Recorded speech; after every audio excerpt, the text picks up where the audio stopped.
A foto que estamos vendo agora refere-se a um dos setores da Lagoa de Baixo nas proximidades do bairro Arroio, sendo que na parte central da foto existe uma rua da área urbana consolidada do município de Imbituba. Esta outra foto é exatamente do mesmo local, com uma pequena diferença de ângulo.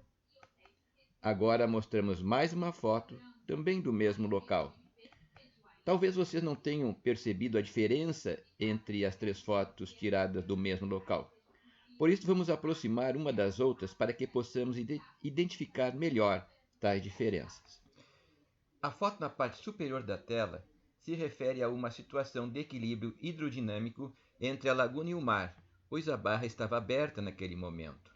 Tal situação refere-se, então, à plena normalidade da laguna, pois certamente durante a maior parte do tempo nos últimos 5.000 anos era assim que as margens da laguna se encontravam naturalmente. As outras duas fotos referem-se ao período de artificialização da laguna, ocorrido a partir de 1960, com o soterramento do seu canal natural de ligação com o mar. A partir daquele ano, a laguna deixou de ser um corpo aquoso costeiro natural para se tornar uma espécie de lago artificial, cujo excedente hídrico das chuvas é eliminado para o mar através de arrombamento das áreas de dunas. O último arrombamento da área de dunas aconteceu no mês passado, mais precisamente no dia 28 de maio. Mas, para que você possa ter um melhor entendimento do que acontece em relação a estes eventos chamados abertura de barra, vamos colocar alguns números neste cenário para quantificar tais ações. Vemos então na tela os primeiros três números que vão nos ajudar a avaliar o processo artificial de manejo da Laguna de Ibiraquera. O primeiro número, 0,00 metros, refere-se à foto superior e quantifica a altitude do corpo aquoso naquele momento. Significa que a lagoa e o mar estão com a mesma altitude, pela elementar lei da natureza chamada de princípio dos vasos comunicantes. A foto do meio apresenta o número 1,39 metros, o qual refere-se à altitude da laguna naquele momento, ou seja, ao adotar os critérios equivocadamente estabelecidos sem qualquer embasamento científico, o comitê gestor da abertura manteve a laguna represada, elevando seu nível até 1,39 m acima do nível do mar. A foto de baixo do vídeo mostra o número 1,57, que quantifica o quanto o nível da laguna estava acima do nível do mar naquele momento. Em minhas pesquisas sobre a Lagoa de Ibiraquera, tentei encontrar em que outra laguna sobre o planeta que os gestores permitem represamentos até que tais cotas altimétricas sejam atingidas, mas ainda não encontrei. Se você souber, por favor, me informe para enriquecimento de minhas pesquisas.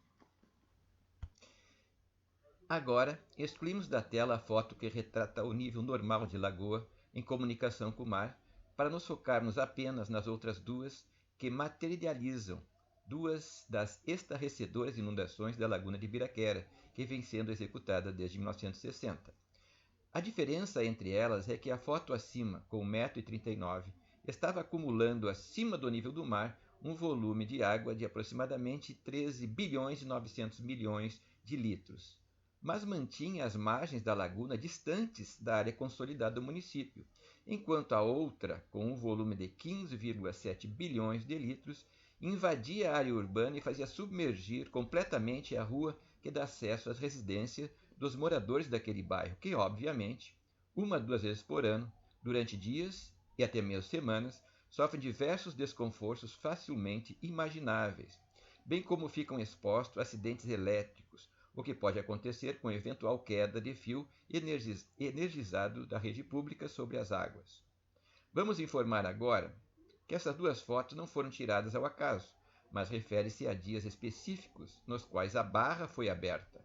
A foto de cima refere-se à última abertura, ocorrida no dia 28 de maio último, enquanto a outra refere-se à abertura de agosto de 2018, ou seja, cerca de dois anos atrás. A partir de agora, então, vamos iniciar uma comparação entre estas duas aberturas. A primeira constatação refere-se à diferença de água acumulada na laguna. Isto é bem fácil de fazer, mesmo sem precisar de uma calculadora. A diferença é de 1,8 bilhões de litros. Para termos uma melhor noção do que representa estes 1,8 bilhões, podemos dizer que este volume de água seria suficiente para enchermos 680 piscinas olímpicas ou 2.500 semiolímpicas. Agora você deve estar se perguntando o que na prática representou esta diferença de 1 bilhão e 800 mil litros. As medições que fizemos das correntezas que se produzem logo após a abertura nos indicaram que as coletas destes dados feitas no setor central do assoreamento, delta de maré, apontaram correntezas de até 2,25 km por hora na abertura, com a inundação mais alta, e 1,39 km por hora na inundação com menor volume. Esta diferença de velocidades das correntezas produzidas nas duas aberturas foi muito significativa e repercutiu diretamente no lapso temporal entre o momento inicial da abertura e o momento em que ocorreu a estabilização com o mar através do nivelamento dos níveis altimétricos. Enquanto a abertura com maior inundação durou 19 horas apenas, a outra com menor inundação durou 51 horas. Por óbvio que a abertura daquela feita, com menor volume de água, foi mais suave, gradativa, deixando menos vestígio de arrombamento.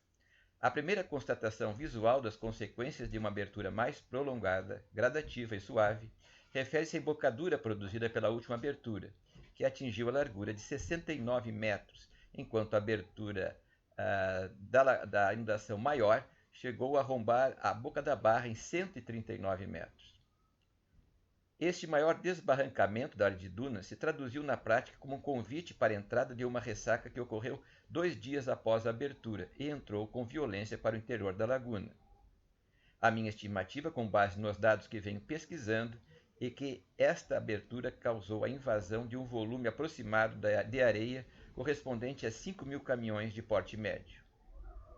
Ao contrário do que incrivelmente afirmam alguns membros do Comitê da Abertura da Barra, que acreditam que o maior peso de água, expressão utilizada por esses para volume de água, reverteria o imenso assoreamento que já existe no leito lagunar. O que fica claro é que quanto maior for a inundação, maior serão as correntezas produzidas, e quanto maior as correntezas, maior será o arrombamento da área de dunas. A abertura de Barra de 2018, com um volume de água de quase 16 bilhões de litros, que invadiram a área urbana da cidade, produziram uma correnteza de 2,25 km por hora durante um período de 19 horas. Mas como a toda ação existe uma reação, o mar infinitamente mais poderoso e com o efeito de bombeamento das ondas enviou de volta para a lagoa água e sedimentos arenosos através de uma correnteza que atingiu 2,95 km por hora durante um período de 36 horas. Tal decisão se caracteriza como a injustificável e irresponsável omissão que vai na contramão da lógica e do bom senso. Estas gigantes embocaduras produzidas pelos repetitivos arrombamentos substituíram as dunas de proteção da laguna por uma rampa abissal, que permite que a água do mar invada livremente a laguna e, como consequência, arraste um colossal volume de sedimentos arenosos para o interior da mesma. Exatamente assim que nós, imbitubenses, estamos construindo um dos maiores, ou talvez o maior delta de maré enchente de uma laguna do porte das características da Lagoa de Ibiraquera sobre o planeta.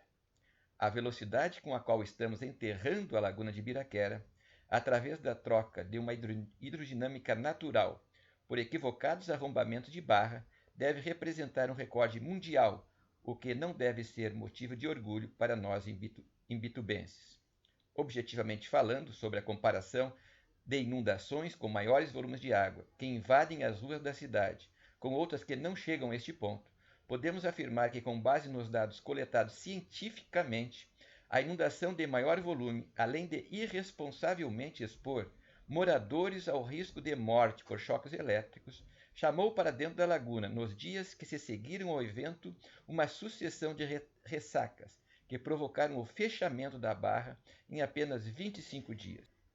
Não restam mais dúvidas que, quanto menor volume de água for represado na lagoa, menores serão os prejuízos ecológicos. Lagoas são corpos aquosos calmos, de água parada, as quais possuem as suas hidrodinâmicas produzidas essencialmente pela ação eólica.